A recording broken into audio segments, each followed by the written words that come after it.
ಪಂಚಭೂತಗಳಲ್ಲಿ ಒಂದಾದ ಸೃಷ್ಟಿಯ ಜೀವಮೂಲ ಜಲ. ಭೂಮಿಯ ಮೇಲಿರುವ ಸಕಲ ಜೀವರಾಶಿಗಳಿಗೂ ನೀರು ಜೀವಮೂಲ.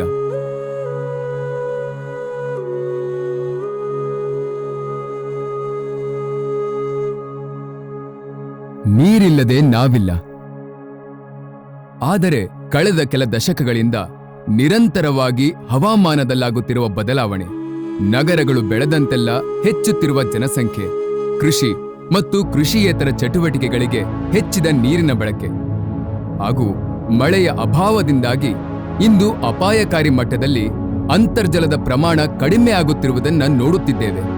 ಇದೇ ರೀತಿ ನೀರು ಭೂಮಿಯ ಮೇಲಿಂದ ಕಣ್ಮರೆಯಾಗುತ್ತಾ ಹೋದರೆ ಮುಂದೊಂದು ದಿನ ಜಾಗತಿಕ ಬಿಕ್ಕಟ್ಟಾಗಿ ನಮ್ಮ ಮುಂದಿನ ಪೀಳಿಗೆಗೆ ಭೂಮಿಯ ಮೇಲೆ ನೀರೇ ಇಲ್ಲದಂತಾದರೂ ಆಶ್ಚರ್ಯವಿಲ್ಲ.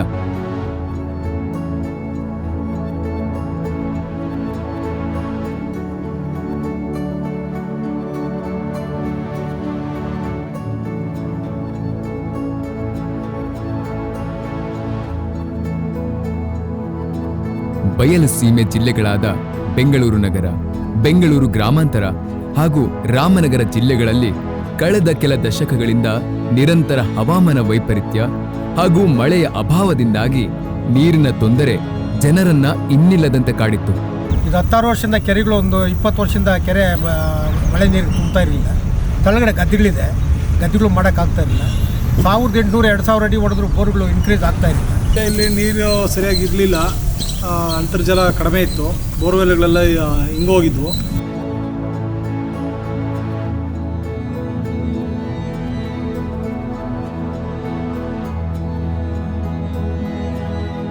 ಈ ಜಿಲ್ಲೆಗಳಲ್ಲಿ ಯಾವುದೇ ದೊಡ್ಡ ನದಿಗಳು ಹರಿಯದೇ ಇರುವುದರಿಂದ ಕರ್ನಾಟಕದ ಬರಪೀಡಿತ ಜಿಲ್ಲೆಗಳು ಎಂಬ ಕುಖ್ಯಾತಿಯನ್ನು ಸಹ ಪಡೆದಿದ್ದವು.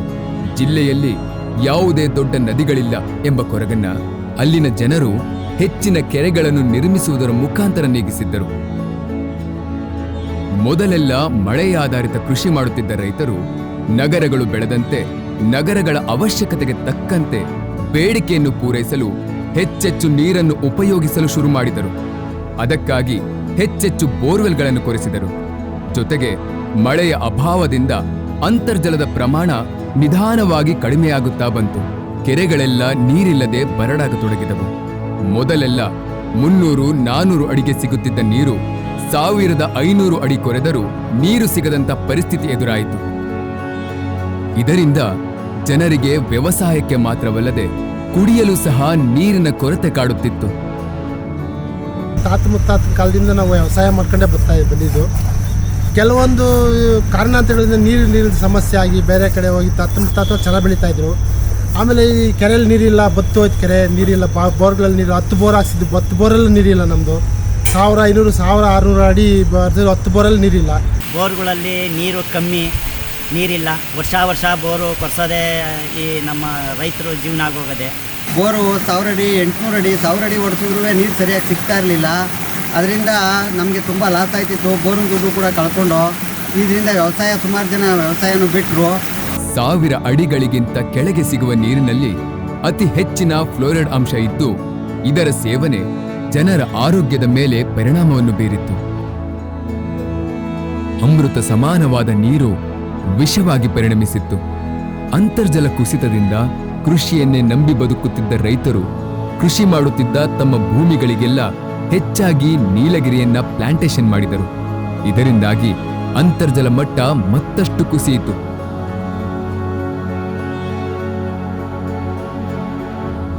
ಕ್ರಮೇಣ ಜಿಲ್ಲೆಯಲ್ಲಿ ವ್ಯವಸಾಯಕ್ಕೆ ಮಾತ್ರವಲ್ಲದೆ ಕುಡಿಯಲು ಸಹ ನೀರಿನ ಕೊರತೆ ಉಂಟಾಗಿ ಜನರ ಜೀವನವನ್ನ ಹಿಂಡಿ ಹಿಪ್ಪೆ ಮಾಡಿತ್ತು.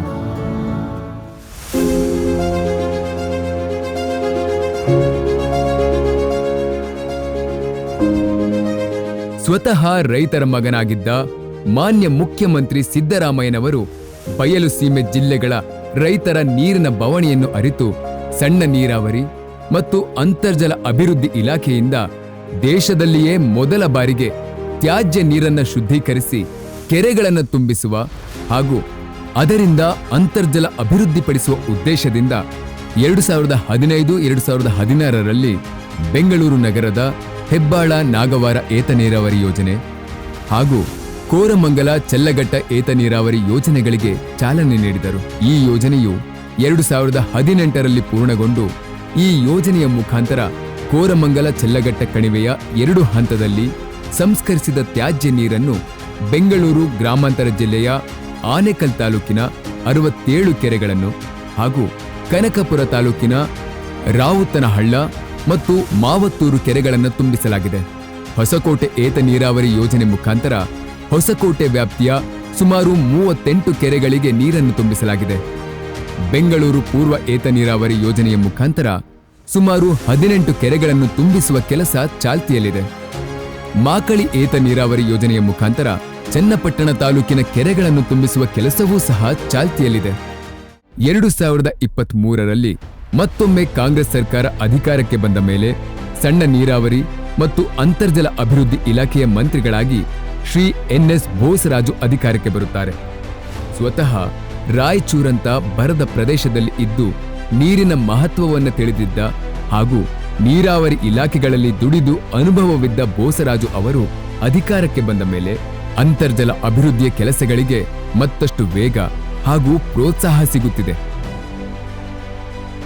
ನೀರು ಮನುಷ್ಯರಿಗೆ ಎಷ್ಟು ಮುಖ್ಯವೋ ಪ್ರಾಣಿಗಳಿಗೂ ಅಷ್ಟೇ ಮುಖ್ಯ. ಪ್ರಾಕೃತಿಕ ವಿಕೋಪ ಸಂದರ್ಭದಲ್ಲಿ ಬರಗಾಲದಲ್ಲಿ ಸಕಾಲದಲ್ಲಿ ಮಳೆಯಾಗದೆ ಜನಜಾನುವಾರುಗಳು ಅತೀವ ಸಂಕಷ್ಟಕ್ಕೀಡಾಗುತ್ತವೆ. ಇಂತಹ ಸಂದರ್ಭಗಳಲ್ಲಿ ನಾಡಿನ ಜನರಿಗೆ ಜಾನುವಾರುಗಳಿಗೆ ಜೀವನಕ್ಕೆ ವಿಶೇಷವಾಗಿ ಕೃಷಿ ಚಟುವಟಿಕೆಗಳಿಗೆ ನೀರು ಒದಗಿಸುವ ಸರ್ಕಾರದ ಮುಖ್ಯ ಜವಾಬ್ದಾರಿಯಾಗಿದೆ. ನಮ್ಮ ರಾಜ್ಯದ ಸನ್ಮಾನ್ಯ ಮುಖ್ಯಮಂತ್ರಿಗಳಾದ ಶ್ರೀಮಾನ್ ಸಿದ್ದರಾಮಯ್ಯನವರು ಹಾಗೂ ಉಪಮುಖ್ಯಮಂತ್ರಿಗಳಾದ ನೇತೃತ್ವದ ಹಾಗೂ ಮಾರ್ಗದರ್ಶನದಲ್ಲಿ ನಮ್ಮ ಸಣ್ಣ ನೀರಾವರಿ ಇಲಾಖೆಯು ಸಾಕಷ್ಟು ಯೋಜನೆಗಳನ್ನು ಪೂರ್ಣಗೊಳಿಸಿ ಇನ್ನೂ ಹಲವಾರು ಯೋಜನೆಗಳನ್ನು ಸಮರ್ಥವಾಗಿ ಕೈಗೆತ್ತಿಕೊಂಡಿದೆ. ಗ್ರಾಮೀಣ ಭಾಗಗಳಲ್ಲಿ ಕೆರೆಗಳನ್ನು ನಿರ್ಮಿಸುವುದು, ಇರುವ ಕೆರೆಗಳನ್ನು ದುರಸ್ತಿ, ಅಭಿವೃದ್ಧಿ, ಬಾಂಧರಗಳು, ಬ್ಯಾರೇಜ್ಗಳನ್ನು, ಬ್ರಿಡ್ಜ್ಗಳು ನಿರ್ಮಾಣ, ಏತ ನೀರಾವರಿ, ಕಿರು ನೀರಾವರಿ ಯೋಜನೆಗಳಿಗೂ ಮೂಲತಃ ದೇಶದಲ್ಲಿ ಸಂಸ್ಕರಿಸಿದ ನೀರು ಮರುಬಳಕೆಯಲ್ಲಿ ಮಾದರಿ ರಾಜ್ಯವಾಗಿದೆ. ಹಾಗೆಯೇ ನೀರು ಸಂಗ್ರಹಕ್ಕೆ ಅಗತ್ಯ ನೀರು ಪೂರೈಕೆಗೆ ಸರ್ಕಾರ ಮತ್ತು ನಮ್ಮ ಇಲಾಖೆ ಬದ್ಧವಾಗಿ ಕಾರ್ಯನಿರ್ವಹಿಸುತ್ತಿದೆ. ವರ್ಷ ಪೂರ್ತಿ ಜನರ ಜೀವನಕ್ಕೆ ಕೃಷಿ ಚಟುವಟಿಕೆಗಳಿಗೆ ಅಗತ್ಯ ನೀರು ಒದಗಿಸುವ ನಿಟ್ಟಿನಲ್ಲಿ ನಮ್ಮ ಸರ್ಕಾರ ಹಾಗೂ ನಮ್ಮ ಇಲಾಖೆ ಅತ್ಯಂತ ಜವಾಬ್ದಾರಿಯುತವಾಗಿ ಕಾರ್ಯನಿರ್ವಹಿಸುತ್ತಿದೆ. ಒಟ್ಟಾರೆಯಾಗಿ ರಾಜ್ಯದ ಜಲಮೂಲಗಳ ಸಮಗ್ರ ನಿರ್ವಹಣೆ, ಆ ಮೂಲಕ ಅಂತರ್ಜಲ ಅಭಿವೃದ್ಧಿಗೆ ಭದ್ರ ಬುನಾದಿ ಹಾಕುವ ಮೂಲಕ ಸುಸ್ಥಿರ ಹಾಗೂ ಸಮೃದ್ಧ ಕರ್ನಾಟಕ ನಿರ್ಮಾಣ ಕೈ ನಾಂದಿ ಹಾಡಿದೆ. ಪರಿಶಿಷ್ಟ ಜಾತಿ ಹಾಗೂ ಪಂಗಡದ ರೈತರಿಗೆ ದಾಖಲೆ ಮಟ್ಟದಲ್ಲಿ ಕೊಳವೆ ಬಾವಿಗಳನ್ನು ಮಂಜೂರು ಮಾಡಿ ರೈತರಿಗೆ ನೀರಿನ ಭದ್ರತೆಯನ್ನು ಒದಗಿಸಿದ್ವಿ. ನಮ್ಮ ಇಲಾಖೆ ವತಿಯಿಂದ ಮುಂದಿನ ದಿನಗಳಲ್ಲಿ ಕೃಷಿ, ಕುಡಿಯುವ ನೀರು ಹಾಗೂ ಅಂತರ್ಜಲ ಅಭಿವೃದ್ಧಿಗಾಗಿ ನೀರಿನ ಭದ್ರತೆ ಒದಗಿಸುವ ಯೋಜನೆಗಳನ್ನು ನಿರಂತರವಾಗಿ ಕೈಗೊಳ್ಳುತ್ತಿದ್ದೆವು. ಸುಸ್ಥಿರ ಅಂತರ್ಜಲ ನಿರ್ವಹಣೆಗೆ ಅಟಲ್ ಭೂ ಜಲ ಯೋಜನೆ ಹಾಗೂ ರಾಜ್ಯ ಸರ್ಕಾರದ ಯೋಜನೆಯ ಅಡಿಯಲ್ಲಿ ಹರಿವ ನದಿ ಹಾಗೂ ಹಳ್ಳಗಳಿಗೆ ಅಡ್ಡಲಾಗಿ ಚೆಕ್ ಡ್ಯಾಂಗಳನ್ನು ನಿರ್ಮಿಸಿ ಈ ಚೆಕ್ ಡ್ಯಾಂಗಳಲ್ಲಿ ಸಂಗ್ರಹವಾಗುವ ನೀರಿನಿಂದ ಅಂತರ್ಜಲದ ಮಟ್ಟ ಏರಿಕೆಯಾಗಿ ಚೆಕ್ ಡ್ಯಾಂಗಳ ಸುತ್ತಮುತ್ತ ಇರುವ ಬಾವಿ ಮತ್ತು ಬೋರ್ವೆಲ್ಗಳಲ್ಲಿ ನೀರು ದೊರೆಯುವುದರಿಂದ ರೈತರಿಗೆ ವ್ಯವಸಾಯಕ್ಕೆ ನೀರು ದೊರಕುವುದಲ್ಲದೆ ಕುಡಿಯುವ ನೀರಿನ ಬಳಕೆಗೂ ನೀರು ಲಭ್ಯವಾಗುತ್ತದೆ.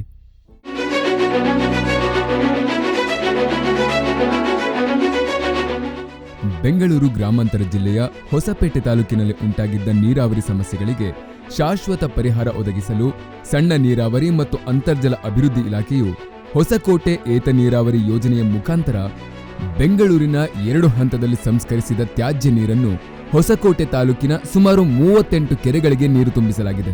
ಕೆರೆಗಳಲ್ಲಿ ನೀರು ತುಂಬಿದ್ದರಿಂದ ತಾಲೂಕಿನಲ್ಲಿ ಗಣನೀಯವಾಗಿ ಅಂತರ್ಜಲ ಅಭಿವೃದ್ಧಿಯಾಗಿದ್ದು ಕೃಷಿಯನ್ನೇ ನಂಬಿದ್ದ ಸಾವಿರಾರು ರೈತರಿಗೆ ಉಪಯೋಗವಾಗಿದೆ.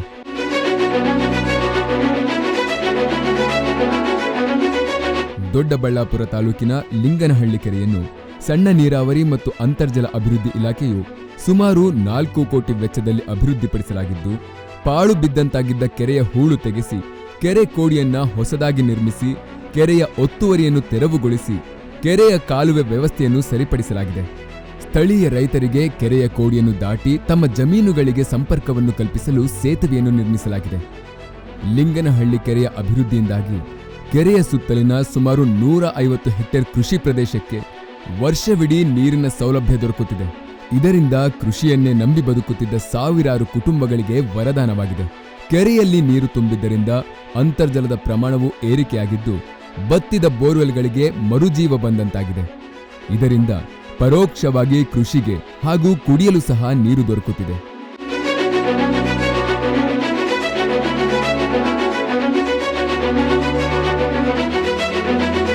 ಹೊಸಕೋಟೆ ತಾಲೂಕಿನ ದೊಡ್ಡ ಹುಳ್ಳೂರು ಕೆರೆಯು ಸುತ್ತಲಿನ ಗ್ರಾಮಗಳ ರೈತರ ಏಕೈಕ ನೀರಿನ ಮೂಲವಾಗಿದ್ದು, ಸರಿಯಾದ ನಿರ್ವಹಣೆ ಇಲ್ಲದೆ ಕೆರೆಯಲ್ಲಿ ಗಿಡಗಂಟೆ ಬೆಳೆದು ಹೂಳು ತುಂಬಿ ಸರಿಯಾಗಿ ನೀರು ನಿಲ್ಲದೆ ಹಾಳಾಗಿದ್ದ ಕೆರೆಯನ್ನು ಸಣ್ಣ ನೀರಾವರಿ ಮತ್ತು ಅಂತರ್ಜಲ ಅಭಿವೃದ್ಧಿ ಇಲಾಖೆಯು ಸುಮಾರು 5,75,00,000 ವೆಚ್ಚದಲ್ಲಿ ಹಾಳಾಗಿದ್ದ ಕೆರೆಯ ಕೋಡಿಯನ್ನು ದುರಸ್ತಿ ಮಾಡಿ ಹೂಳು ತೆಗೆಸಿ ಕೆರೆಯ ನೀರಿನ ಸಾಮರ್ಥ್ಯವನ್ನು ಹೆಚ್ಚಿಸಿ ದೊಡ್ಡ ಹುಳ್ಳೂರು ಕೆರೆಗೆ ಹೊಸ ರೂಪ ನೀಡಲಾಗಿದೆ. ಇದರಿಂದ ಕೆರೆಯ ಸುತ್ತಮುತ್ತಲಿನ ಸುಮಾರು 100 ಹೆಕ್ಟೇರ್ ಕೃಷಿ ಭೂಮಿಗೆ ಉಪಯೋಗವಾಗಲಿದ್ದು, ಕೆರೆಯ ವ್ಯಾಪ್ತಿಯಲ್ಲಿ ಬರುವ ಸಾವಿರಾರು ಬೋರ್ವೆಲ್ಗಳಲ್ಲಿ ಅಂತರ್ಜಲ ಪ್ರಮಾಣ ಏರಿಕೆಯಾಗಿ ರೈತರಿಗೆ ಉಪಯೋಗವಾಗಿದೆ.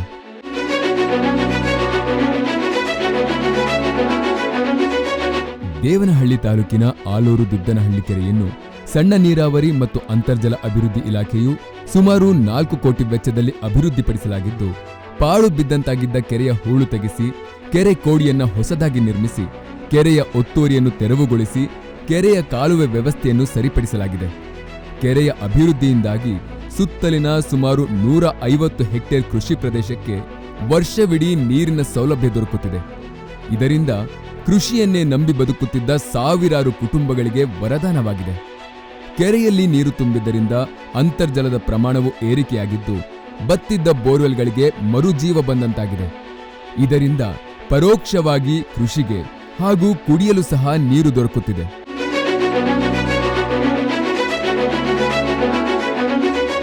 ಜಿಲ್ಲೆಯ ದೇವನಹಳ್ಳಿ ತಾಲೂಕಿನ ಗಂಗವಾರ ಚೌಡಪ್ಪನಹಳ್ಳಿ ಗ್ರಾಮ ಪಂಚಾಯಿತಿ ವ್ಯಾಪ್ತಿಯ ಭಟ್ಟರ ಮಾರನಹಳ್ಳಿ ಹತ್ತಿರ ಸಣ್ಣ ನೀರಾವರಿ ಮತ್ತು ಅಂತರ್ಜಲ ಅಭಿವೃದ್ಧಿ ಇಲಾಖೆ ಅಟಲ್ ಭೂಜಲ ಯೋಜನೆಯಡಿಯಲ್ಲಿ ಸುಮಾರು 50 ಲಕ್ಷ ವೆಚ್ಚದಲ್ಲಿ ಚೆಕ್ ಡ್ಯಾಂ ನಿರ್ಮಿಸಿದ್ದು, ಇದರಿಂದ ಭಟ್ಟರ ಮಾರನಹಳ್ಳಿ ಹಾಗೂ ಸುತ್ತಲಿನ ಗ್ರಾಮಸ್ಥರ ನೀರಾವರಿ ಸಮಸ್ಯೆಗೆ ಪರಿಹಾರ ದೊರಕಿದಂತಾಗಿದ್ದು, ಕೃಷಿಗೆ ಸಮರ್ಪಕ ನೀರಿನ ವ್ಯವಸ್ಥೆಯಾಗಿದೆ. ಸ್ಥಳೀಯವಾಗಿ ಬತ್ತಿದ್ದ ಅಂತರ್ಜಲವು ಅಭಿವೃದ್ಧಿಯಾಗಿ ಸುಮಾರು 13 ಹೆಕ್ಟೇರ್ ಕೃಷಿ ಪ್ರದೇಶಕ್ಕೆ ನೀರು ದೊರಕುತ್ತಿದೆ.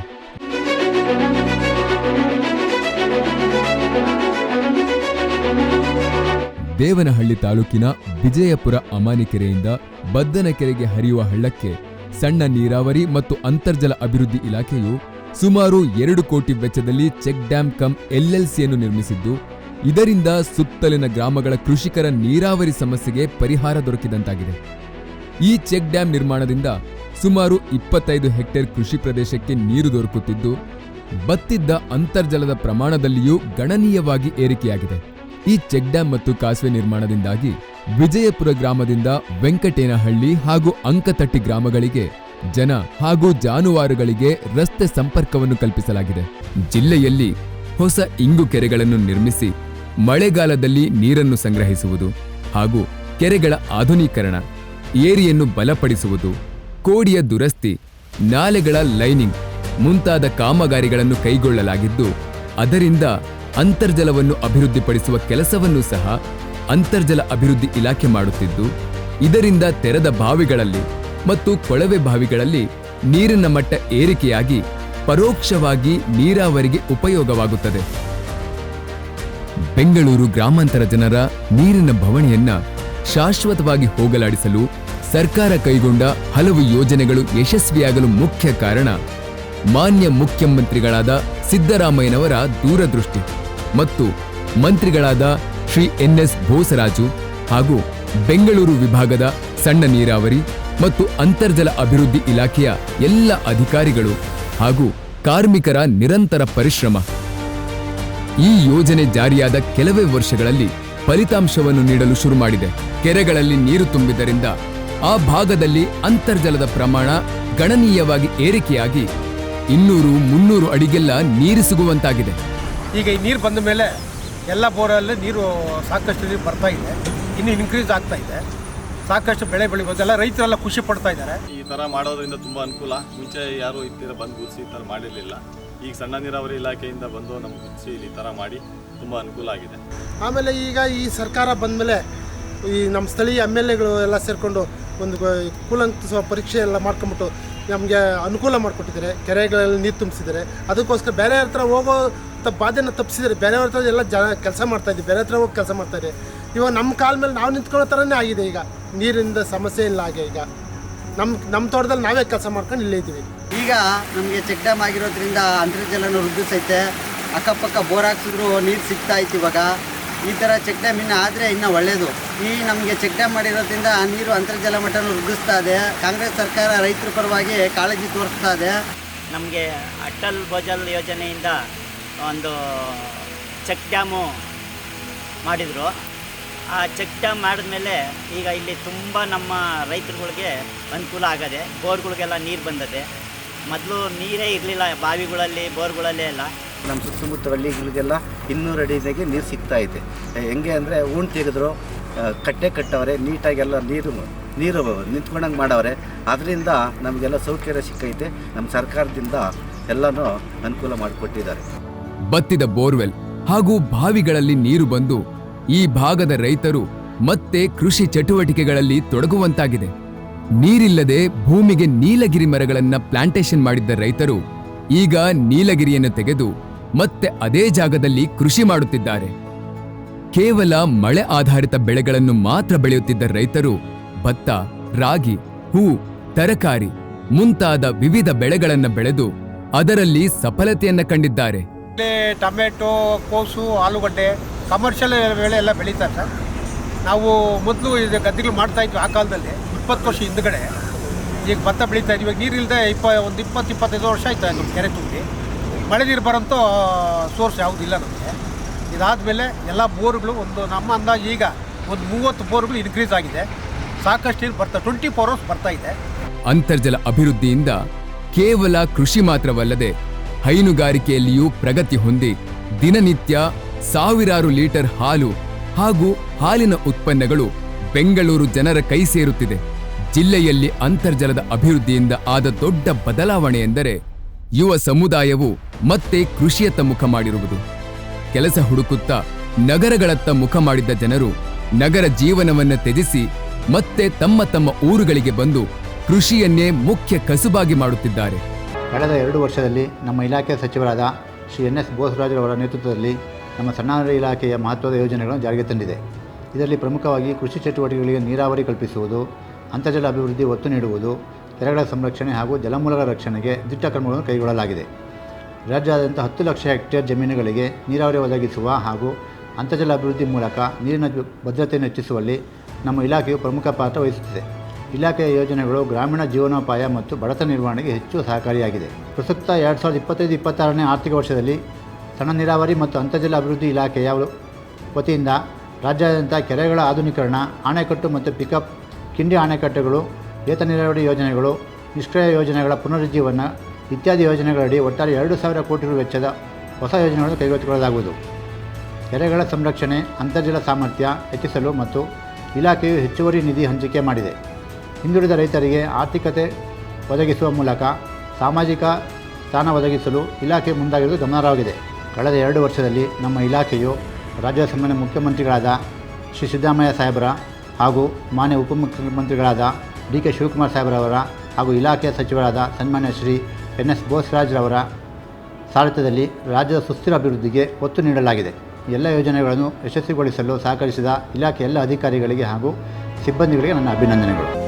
ಮಹಿಳೆಯರು ನೇರವಾಗಿ ಮತ್ತು ಪರೋಕ್ಷವಾಗಿ ಕೃಷಿ ಮತ್ತು ಕೃಷಿಯೇತರ ಕೆಲಸಗಳಲ್ಲಿ ಭಾಗಿಯಾಗುತ್ತಿರುವುದರಿಂದ ಮಹಿಳೆಯರ ಸಬಲೀಕರಣ ಮತ್ತು ಆದಾಯ ಹೆಚ್ಚಾಗಿರುವುದು ಸರ್ಕಾರದ ಈ ಯೋಜನೆ ಯಶಸ್ವಿಯಾಗಿರುವುದಕ್ಕೆ ಸಾಕ್ಷಿ.